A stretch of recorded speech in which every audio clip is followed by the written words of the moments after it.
Yep, they would work, yeah. I mean, we don't have them here right now, so, but basically, I was telling one of the other women that does recycling here, we can put anything in here, and it's just a matter of what comes out, right? So we don't want to put polyvinyl chloride in here, PVC, because that has chlorine, and we don't want chlorine coming off, because chlorine gas can kill you, right? However, in our lab, we're actually looking at dechlorinating PVC, so we actually could use it. So we have another project going on for that. Yeah. And here, we don't want to put soda bottles in, or water bottles, PET, because those are much more valuable to be recycled. They're made for something like a dress or something like that. Okay. This is my dress, by the way. Huh? Beautiful. Your vest? She made the vest. Helen made the vest for me. Yeah, so she did that. So there's some things that we want to recycle because they're very clean.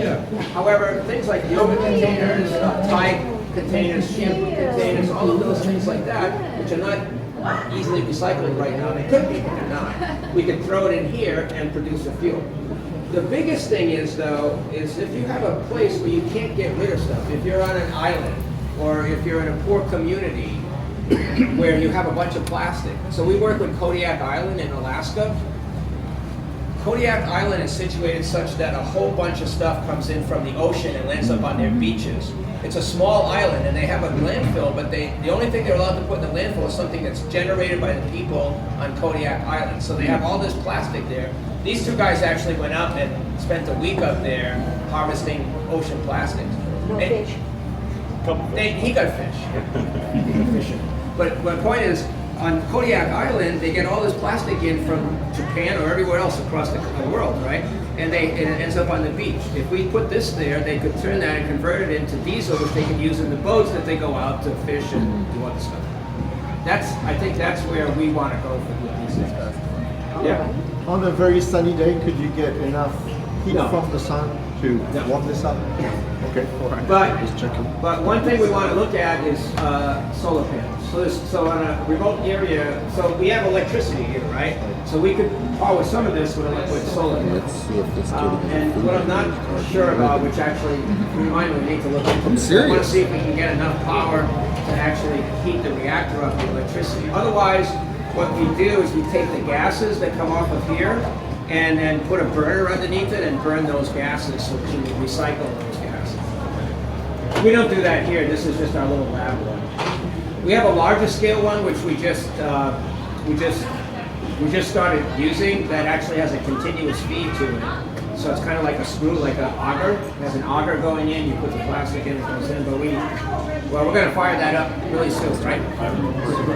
Work in progress. The work in progress. That's Okay, really did that sell you? interesting. Are you sold? Well, if I could afford it, I'd put solar panels on my roof. Yeah. But I don't get any benefit from the tax break on it because I don't pay taxes. Yeah. I'm poor. That was you. No, you don't. Social Security doesn't pay you very well for being No, old. and in fact, those tax breaks are going away thanks to our president. So I don't want to get money would go to Yeah.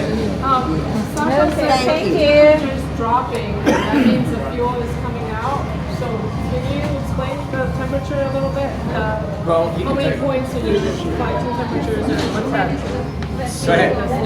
We're collecting temperature at 5 different points on the reactor. We've got the inside and outside of this wall and inside and outside there, and then the outlet temperature of our product. We're starting to see here that our temperature dropped from about 430, and it's still going down now, and that's a good indicator that That's we're degree C. Degree C, yeah. So that's a good indicator that we're starting to pyrolyze our product, and it won't be too much longer before we get product coming out.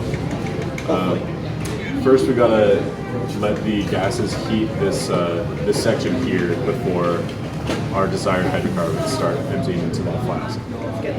Oh, so it condensate. It's a gas and it condensate into the pipe. Exactly. I see.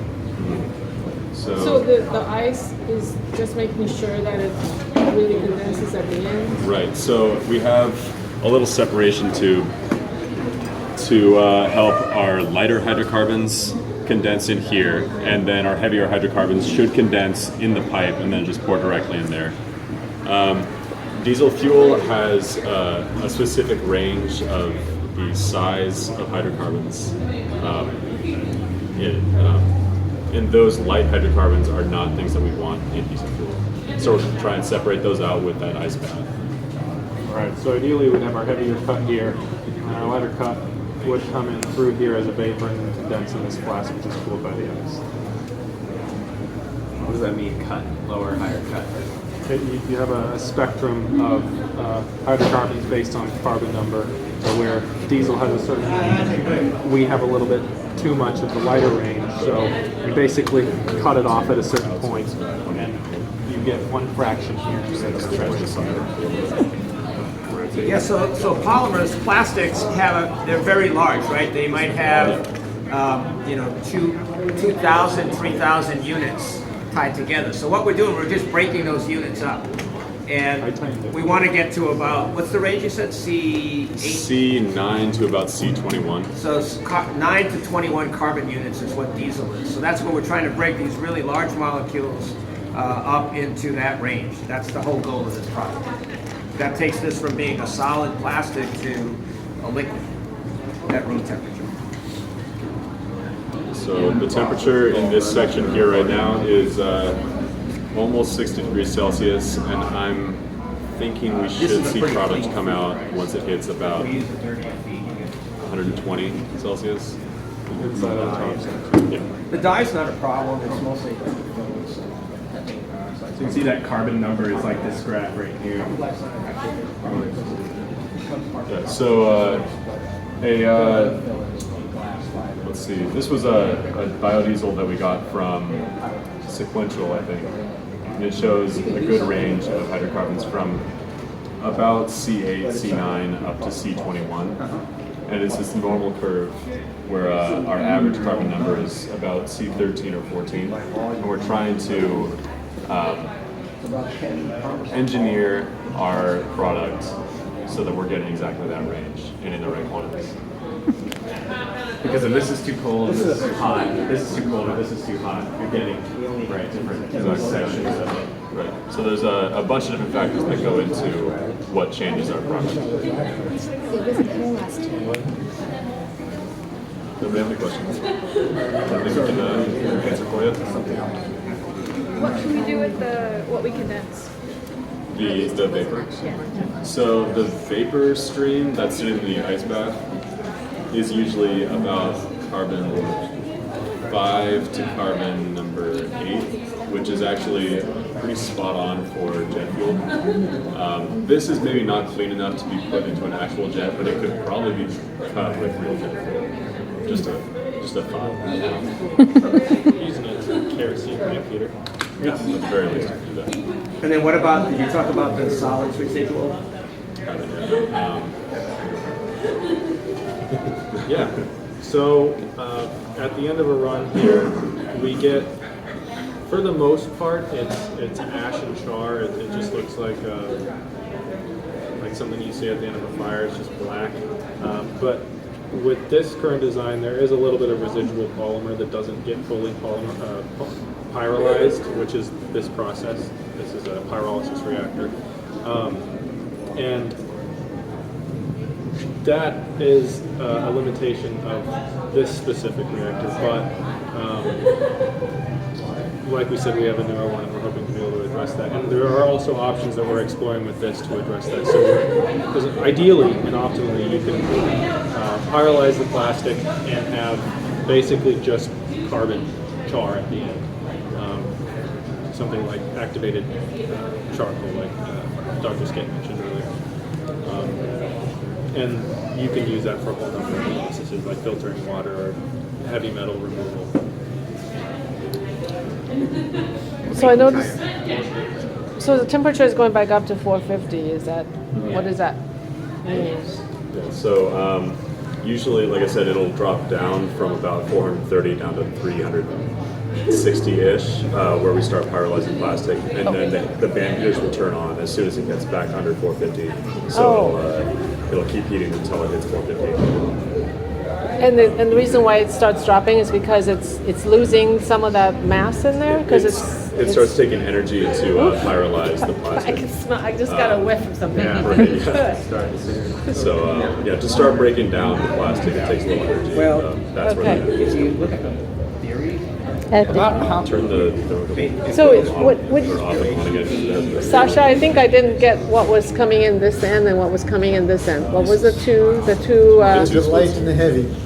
yeah, yeah. but which one? And So so, in here we have our lighter hydrocarbons where at room temperature they might vaporize. That's why we have it in an okay. ice bath here. The liquid here, yeah, that's just diesel is liquid Right. at room temperature. Right. So we don't have to condense that outside of okay. or in and out. So this will be diesel. Yes. And that, what do you call this one? This will be kerosene, jet fuel kind Oh, of okay. stuff. Yeah. Very light hydrocarbon. We don't get much, just a little bit of Oh, interesting. that. So how much? As little of this as possible. So how much? This lighter fraction. Only a little bit. Ideally, we want to have as little of this lighter fraction. Oh, okay, I see. And push everything kind of towards this with how we optimize the reactor here. And that can Something be like through a number of ways. having The catalyst, everything packing being this top the section active here. carbon would be the Can ideal. increase the time spent in the reactor or decrease the time. Okay. Even Right, yeah. Unfortunately, when you're putting So in is your, the waste catalyst plastic you or put something in like is that, in the there's top? It's actually in there fillers or altogether. whatever Oh, okay. organic products. And how much is in there? Is that, And those no, might how much convert plastic is in there? for this So you it's would a have to 1 kilo? reactor 1 it's a kilo? little bit get less. it filled with And then how much fuel will you actually get, whatever. you think? Ideally, what you can do, it's about 80% mass. Oh, so, With this, currently, its current state, about Oh, that way you don't have 60, to burn 55, plastic. 60%. Burning There's plastic. still some You just and then some of it is going in here, is that why you're leaving? yeah, You're not getting as some of it much has vapor because it's going in here? Right, it's going in here, and there's also non-condensed Is there a way gas to gases, then gases, stuff like methane. break down Which you need to go into the cryo temperature range before you can. So that's what a lot of people ask me is like, what is going into the atmosphere that is like through the hood where you guys are, and like right now, like what is the stuff that's going in? The stuff that goes into the hood, that's So how much Right, power I know. in do you get for? I take it you This lose would energy be- here.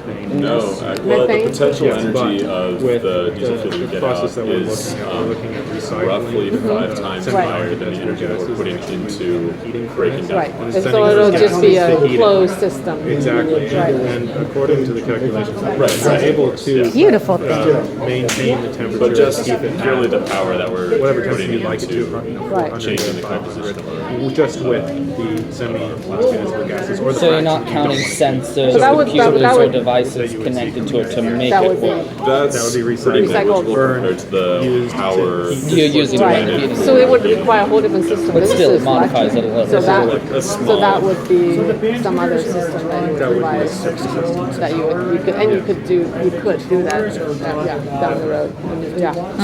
Isn't that cool? This is sexy. Right. The trailer systems we have as well, that one is Oh, also electric. Yeah. it's all, yeah, I know, yeah. But still 51. Well, I was there when it was fair all, amount of power. it's all like, Compared to the when it just arrived, to the it was not, It it is. was all like messy. But I that's don't know what you not, guys but do. compared to Yeah, I know, I saw the that pictures, is yeah, that's cool, yeah, more than yeah, oh yeah, compared to yeah. doing this. So, But if we're getting out you 5 wanna- times the another- amount of energy in terms of chemical potential. oh yeah, do you wanna give her real quick? And we have, it's very If you just arrived and you want an explanation of this, you want to come over here and Mary can do it again. Or somebody else can. Mary can come back and not in a, let's see, if we were to press